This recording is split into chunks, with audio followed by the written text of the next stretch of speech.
parte do consultório recebemos agora o Dr. Ricardo Veloso. Muito boa tarde. O Dr. Ricardo que nos visita a miúdo.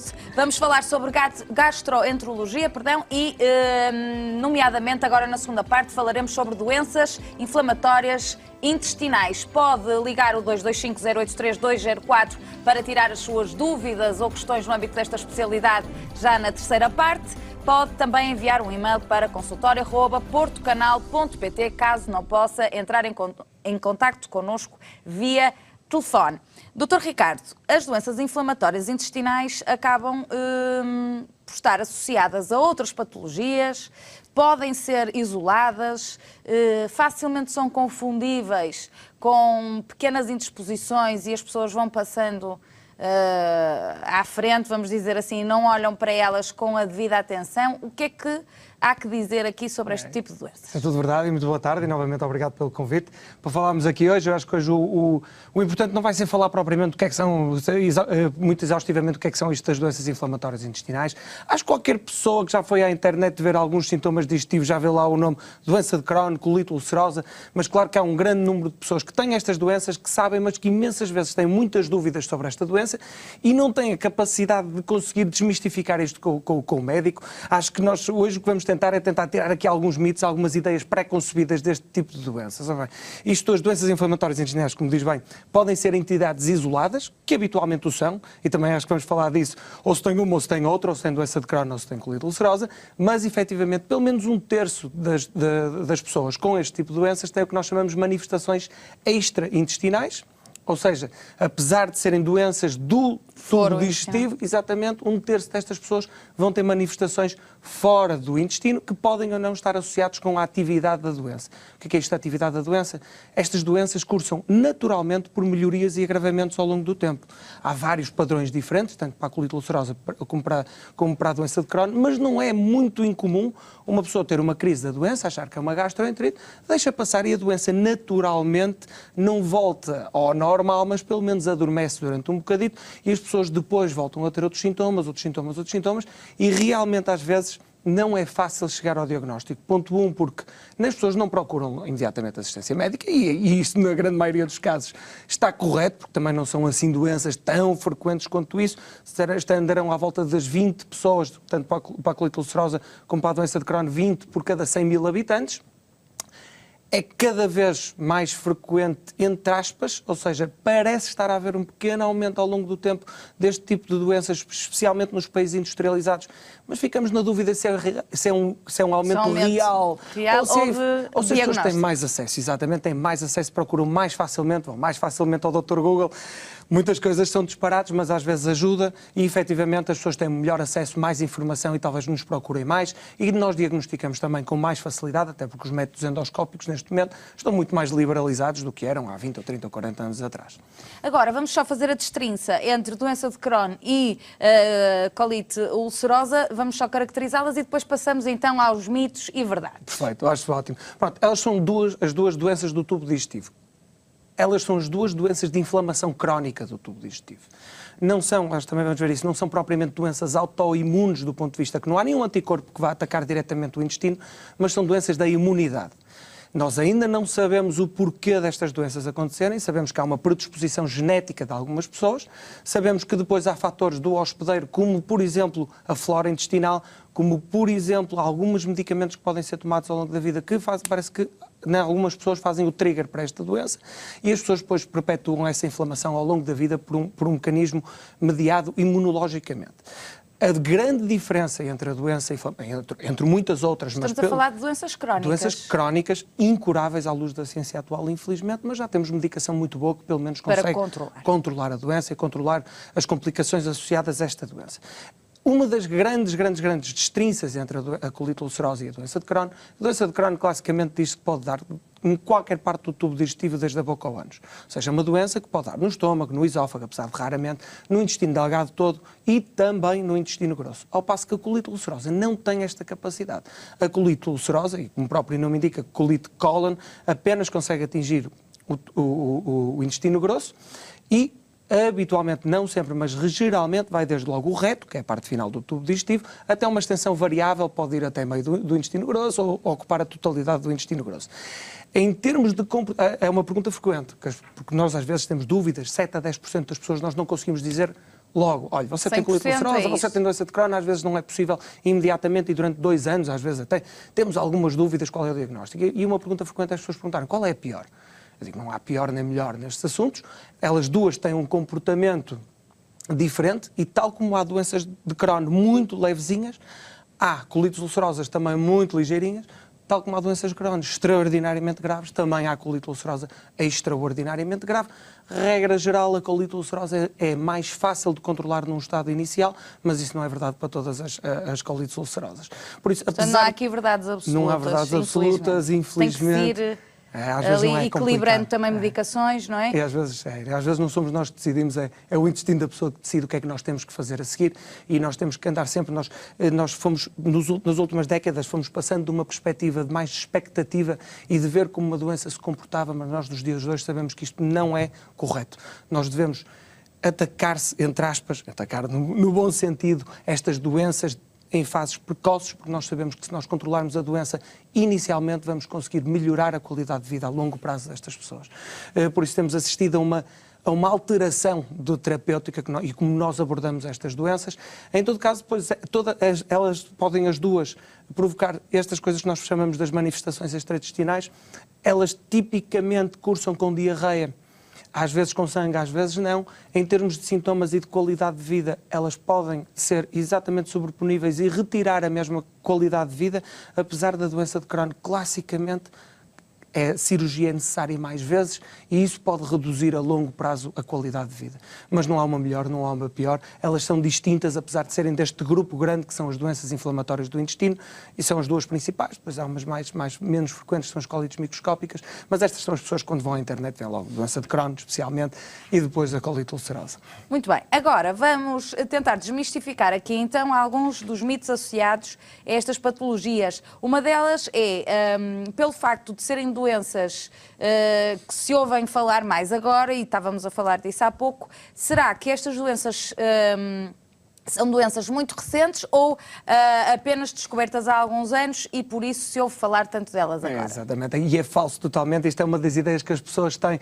As pessoas pensam que isto é uma coisa muito recente e que nós só agora é que estamos a descobrir estas doenças. A primeira descrição da colite ulcerosa vem já desde 1975 e depois o termo vem de 1888, o termo colite ulcerosa, por um investigador que se chamava o Sir Witts, que era um inglês. A doença de Crohn, como nós a conhecemos, primeiro não se chamava doença de Crohn, chamava-se ileite terminal. Ileite é a inflamação do intestino delgado da parte final, mas causava confusão porque lá está, pode provocar inflamação em qualquer parte do tubo digestivo, por isso ileite era um nome incorreto e terminal fazia com que as pessoas pensassem que a doença era terminal, o que não é verdade. Então, 3 investigadores, Crohn, Oppenheimer e Ginsberg, e é um acaso chamar-se doença de Crohn, porque foram estes 3 investigadores que cunharam este termo, e depois, por uma questão meramente alfabética, chamou-se doença de Crohn. Ou seja, os outros 2 investigadores estão negligenciados, mas são tão ou mais importantes. E esta investigação vem de 1932. Ou seja, nós não conhecemos esta doença ontem, não conhecemos há 10 anos, já a conhecemos há muito tempo. O problema é que é uma doença altamente complexa. São doenças complexas, poligenéticas. E que requerem estudo prolongado no tempo, não é? Muito prolongado no tempo, envolvem muitos ajustes terapêuticos. Nós, apesar de tudo que já temos até à data de tratamentos eficazes para estas doenças, infelizmente estamos ainda longe, muito infelizmente ainda estamos longe de ter uma cura para estas doenças. Portanto, não é uma questão de se terem descoberto recentemente, é mais uma questão de haver todos os dias cada vez mais informação e as pessoas terem mais acesso, exatamente, graças a Deus, aos diagnósticos. Agora, outro dos mitos, a colite ulcerosa e doença de Crohn são a mesma coisa? Eu posso ter as duas ao mesmo tempo? Exato, já falámos um bocadinho sobre isto. E não, ou se tem uma ou se tem outra, mas lá está, por vezes, e isto causa um bocadinho de confusão aos doentes, porque nós às vezes dizemos que é uma e depois, algum tempo depois, estamos a dizer, olha, afinal tem outra. E isto porque, efetivamente, a doença de Crohn, como pode também atingir o intestino grosso, podemos pensar que é uma colite ulcerosa. E depois, ao longo do tempo e pela evolução da própria doença, dizemos, olha, afinal, peço desculpa, não é uma colite ulcerosa, é sim uma doença de Crohn. Mas portanto, tem uma ou tem outra. Portanto, esta afirmação é falsa. Falsa. Muito bem. Portanto, elas não são sequer sobreponíveis, não é? De todo. Nós podemos, por Podem vezes, haver sintomas idênticos. os sintomas podem ser idênticos, dor abdominal, perda de peso, diarreia, com ou sem sangue, são sintomas que são comuns a estas duas doenças e que podem estar presentes nas duas, e o aspecto que nós temos à colonoscopia, ou seja, o exame que mais facilmente temos acesso ao diagnóstico destas doenças, o aspecto pode ser em tudo igual. As biópsias podem ser muito ambíguas e apesar disto causar alguma confusão, então como é que não sabem a doença que têm? Isto às vezes acontece. E causa-nos também angústia a nós.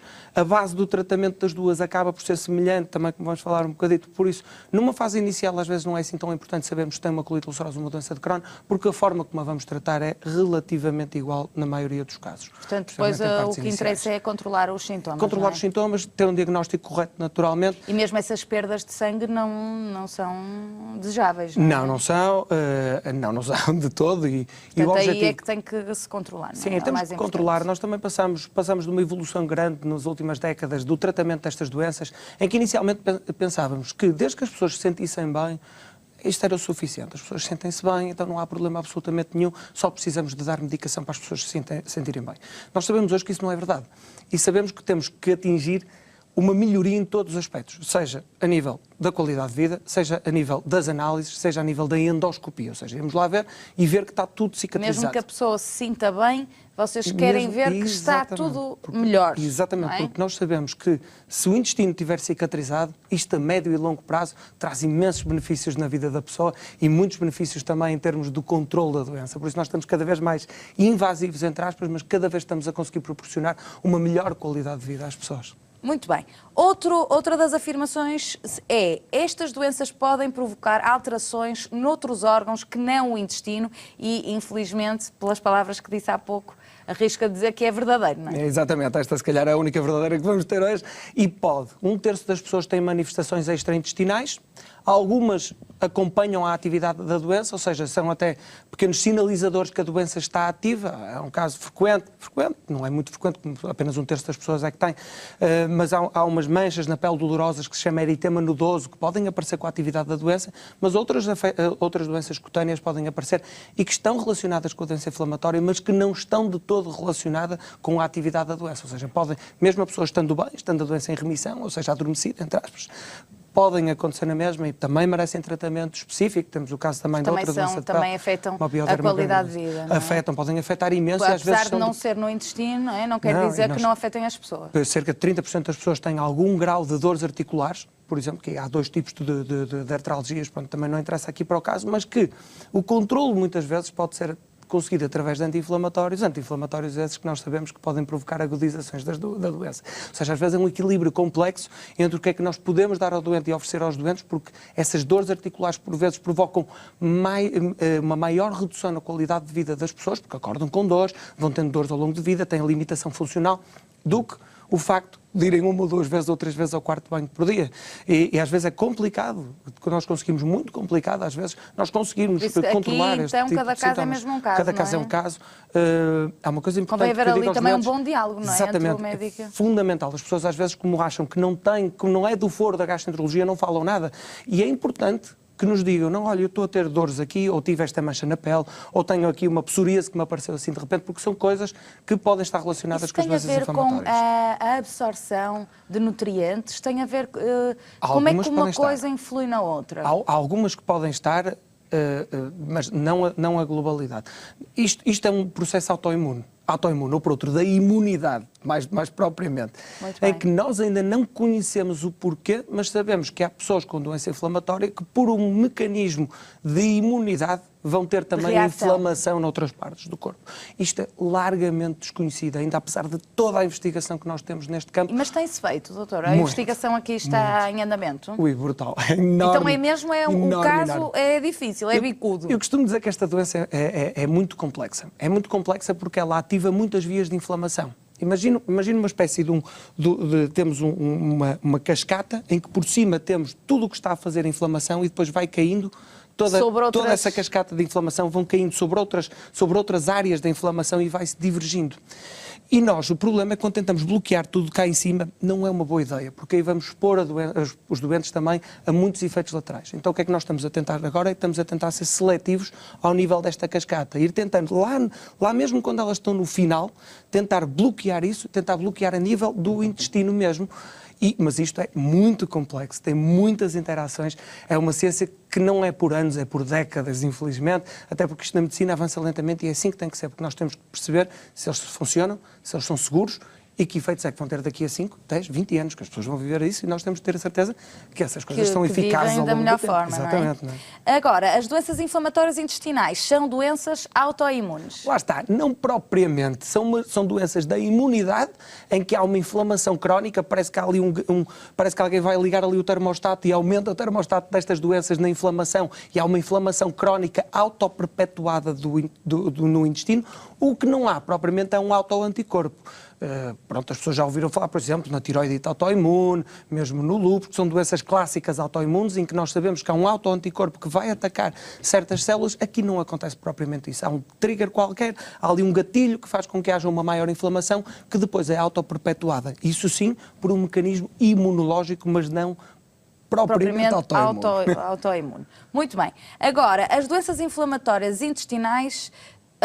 a doença inflamatória intestinal e síndrome do intestino irritável são doenças distintas. Completa e totalmente distintas, só que cá pode haver uma sobreposição dos sintomas, o que cria muita dificuldade. Ainda estamos naquela parte do tema que falámos há pouco, não é? Exatamente, portanto... também, e do intestino irritável, que nós falámos, e o intestino irritável é muito mais frequente que a doença de Crohn. Só que os sintomas podem ser exatamente iguais, dor abdominal e diarreia.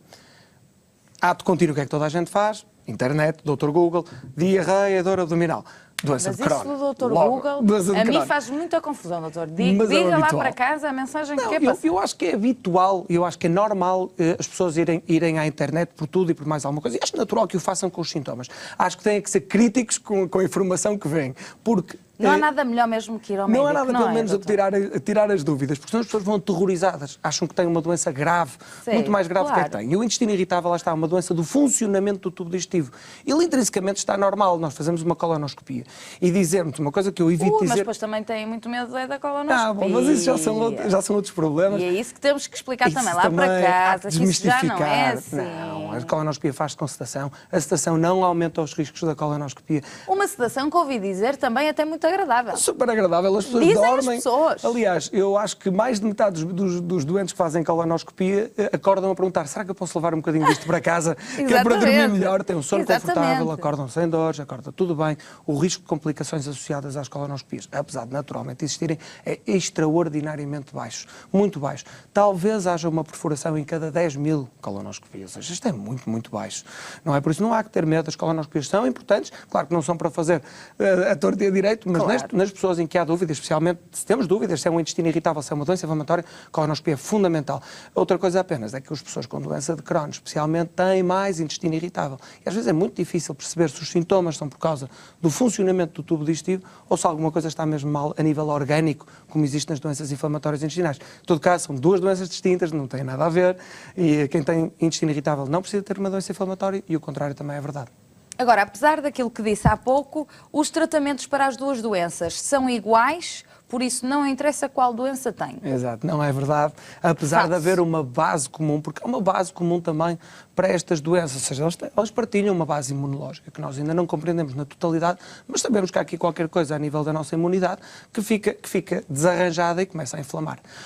Não são iguais, especialmente a nível da colite ulcerosa, nós conseguimos ter a grande maioria dos doentes em remissão com medicamentos específicos, que é a mesalazina, que é um medicamento tópico. Eu costumo dizer aos doentes, para simplificar, que é um anti-inflamatório que só atua a nível local do intestino, ou seja, as pessoas, pode ser por via tópica, por via anal ou por via oral, mas ele contacta no intestino, retira um bocadinho a inflamação e a maioria das colites ulcerosas nós conseguimos controlar adequadamente com este tipo de medicação, o que não acontece com a doença de Crohn.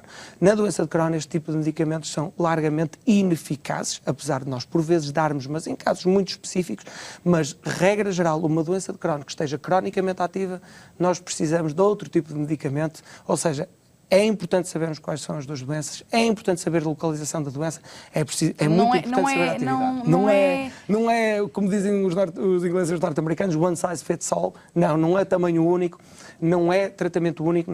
É importante sabermos qual é a doença para a podermos tratar adequadamente. E quanto mais depressa, melhor. Não é? Portanto, não é, quando as pessoas ficam um bocadinho ansiosas neste processo do diagnóstico, que é difícil, perceberem que os médicos também o acham. Ou seja, sabem que quanto mais depressa, melhor para portanto, nós, melhor vamos tratar às vezes é a especificidade que não deixa que o diagnóstico seja logo... Nem pensar, e às vezes quem nos dera a nós fosse mais fácil, a nós e aos doentes, porque também conseguimos avançar para um tratamento mais adequado, mas também não podemos avançar com tratamentos às cegas, temos que fazer as coisas bem feitas, fazer por passos, fazer por uma pirâmide de eventos em que primeiro diagnosticamos corretamente e depois começamos a tratar também eficazmente.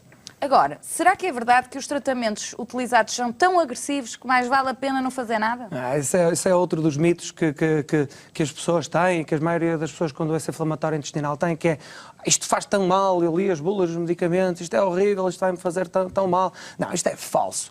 Tudo na medicina e tudo na vida é uma relação de custo-benefício, em que nós conhecemos os custos e conhecemos os benefícios. O que eu posso dizer é que na enormérrima maioria das pessoas e na enormérrima maioria dos casos, os benefícios são sempre superiores aos custos. Se me perguntam, há efeitos laterais potenciais? Isso é outra coisa, as pessoas dizem as contraindicações. Não são contraindicações, são efeitos laterais possíveis. E os efeitos laterais são possíveis, não são universais. Qualquer pessoa que toma aquele medicamento não vai universalmente ter um efeito lateral. Pode vir a ter. Senão, mal era, senão estávamos a fazer muito mal a todas as pessoas e não é assim que isso acontece. Os medicamentos não são agressivos, os medicamentos são os necessários para nós conseguirmos controlar a doença. Em algumas pessoas são medicamentos mais simples, com menos efeitos laterais possíveis. Infelizmente, noutros precisamos de ser um bocadinho mais agressivos, porque a doença também o é. Então nós temos que lutar com as mesmas armas que a doença luta, que senão vamos perder inevitavelmente. E o risco de termos uma doença cronicamente ativa é muito superior a darmos um medicamento com potenciais efeitos laterais. E até porque estamos sempre a monitorizar, estamos sempre em cima do assunto. Pelo menos devemos estar, agora, uma pergunta muito que pedia-lhe que fosse breve na resposta, mas gostava de só informar. Para além deste tipo de tratamentos, carece aqui de cirurgia cada uma destas doenças ou depende também? Depende, mas classicamente nós tínhamos já desde há décadas que se diz que pelo menos metade dos doentes com doença de Crohn e pelo menos 30% dos doentes com colite ulcerosa teriam de sofrer alguma forma de cirurgia por causa da sua doença. Atualmente estamos a ver uma diminuição da necessidade de cirurgia porque estamos melhores na parte médica no controle da doença.